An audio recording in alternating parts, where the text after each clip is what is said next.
मुठी पारेको हुनु पर्यो मुनि ओके ल ठिक छ अल अफ यु आज तिमीहरूको इन्डोर वर्कआउट चाहिँ एकदमै क्लियर नै भयो त्यसले गर्दा भोलि घरमा बसेर एक्लै कक्रिनु भन्दा चाहिँ यहाँ आएर साथीभाइ अर्को पनि आएर उही भन्दै आएको हेर्नु चाहिँ मजा आउँछ केटा क्लियर छ अनि the main goal of doing indoor is के छ त्यही कक्रिनुको लागि हो हामीहरूले चाहिँ मसल्सलाई चाहिँ जति दुःख दियो त्यति नै हाम्रो मसल चाहिँ स्ट्रङ हुन्छ किनकि मोस्ट अफ यु होइन कसरी बिताइरहेको थियो नि बोइलरको जस्तो लाइफ बिताइरहेको थियो तिमीहरूले बोइलरको लाइफ भनेको के छ ज्यानलाई दुख्छ कि भनेर डराइरहेको अलिकति उफ्रिँदाखेरि पनि आहा भा खुट्टा भाँचिन्छ कि भनेको कुराहरू भइरहेको थियो भने फ्रम टुडे तिमीहरूको ज्यान चाहिँ एकदमै लोकल कुखुरा जस्तो चाहिँ हुनु पऱ्यो केटा क्लियर छ हाम्रो बडीको मसल्सको थ्योरी अथवा कस्तो हुन्छ भने हामीले यहाँ चाहिँ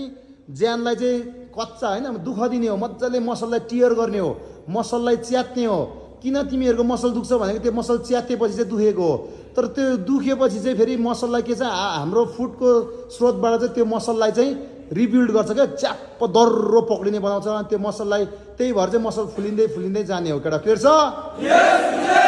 मसल फुलिनुमा चाहिँ वाटरको पनि ठुलो हात हुन्छ भने सँगसँगै प्रोटिनले चाहिँ त्यो मसल च्यातेको मसललाई चाहिँ रिपेयर गर्ने काम गर्छ that's why protein is must necessary यो फिजिकल एक्सर्साइज गर्ने मान्छेहरूलाई केटा क्लियर छ तिमीहरूलाई हिजोको दिनमा जति नै प्रोटिन खाए पनि एक्सर्साइज गरेको थिएन भने त्यो ज्यानमा लाग्दैन किनभने त्यो मसलै च्यातेको थिएन त्यही भएर मसल च्यातेपछि मात्रै खानेकुराले पनि काम लाग्छ द्याट्स वाइ मसल च्यातेपछि प्रोटिन चाहिँ इम्पोर्टेन्ट छ है केटा क्लियर छ आज तिमीहरूले मसल्स किन बढ्दै जान्छ भन्ने कुरा पनि बुझ्यो किनभने मसल च्यातेपछि प्रोटिनले रिपेयर गर्छ त्यो भएर ठुलो हुन्छ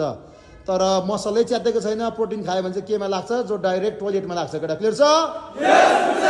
okay I hope you all understood Guruji cool down गरेर अनि लास्टमा फिनिसिङ गरिदिने है त गुरुजी ल ओके ल fair keep on doing follow your Guruji ल